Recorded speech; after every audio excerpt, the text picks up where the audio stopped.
What does community mean? What's the definition of it, and what's it look like when it plays out in your life? This is Sue with My Step Ahead. And for the longest time, I didn't know the answers to that question. It wasn't until 2014 that I finally started to understand. Community means vulnerability. It means letting other people into your life.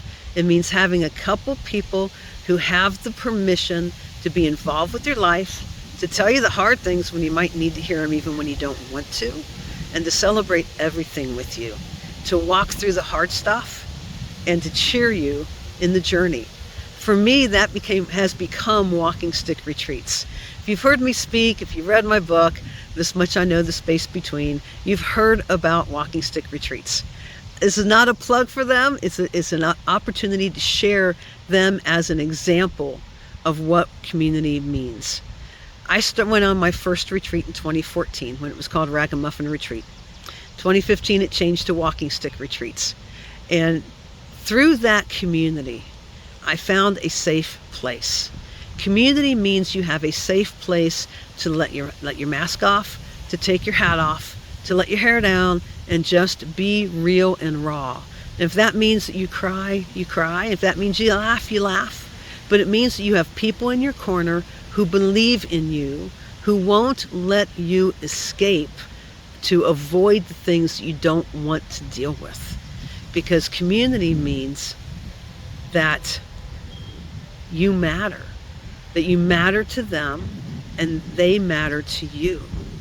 My friend Kathy Sprinkle says that we all are recovering jerks, and we all need 2 or 3 people in our lives who will tell us when our jerk is showing.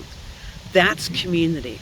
I have a couple people trusted in my life that I will share things with that I won't share with other people. And these people have the permission to tell it to me straight, because I need that counterbalance. Every person needs a counterbalance.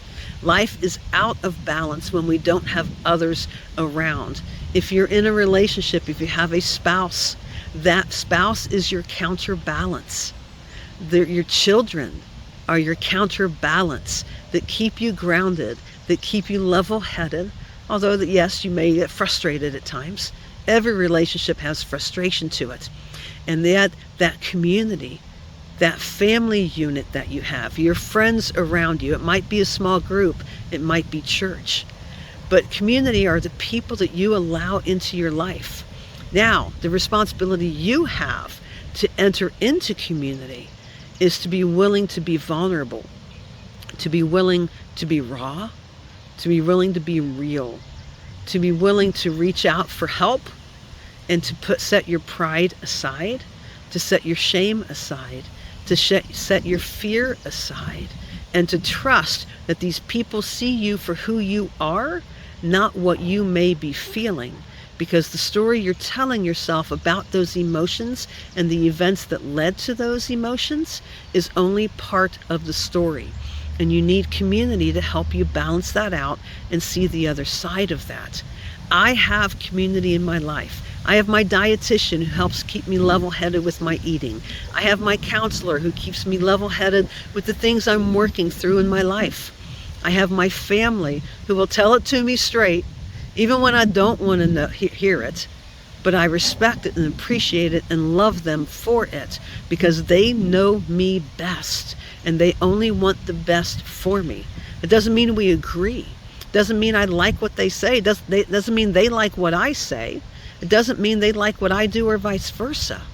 But we are family and we are committed to each other. Community means that you are committed to other people. It means they are committed to you.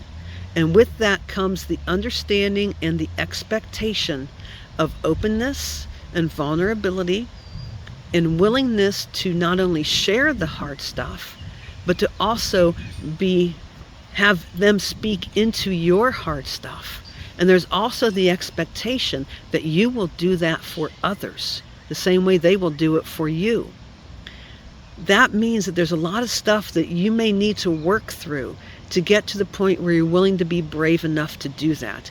This channel is all about everyday mental health, and having other people involved in your life means that you have to do a little work to break down the wall that you may have erected around your life.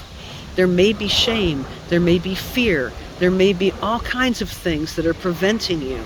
And everyday mental health means that you take the next step that you need to take to get past that, to get to where you want to be. Subscribe to this channel for more conversation about what everyday mental health looks like, and tips and tools and opportunities you have to experience one step, your next step ahead on your journey to get where you want to be. Thanks.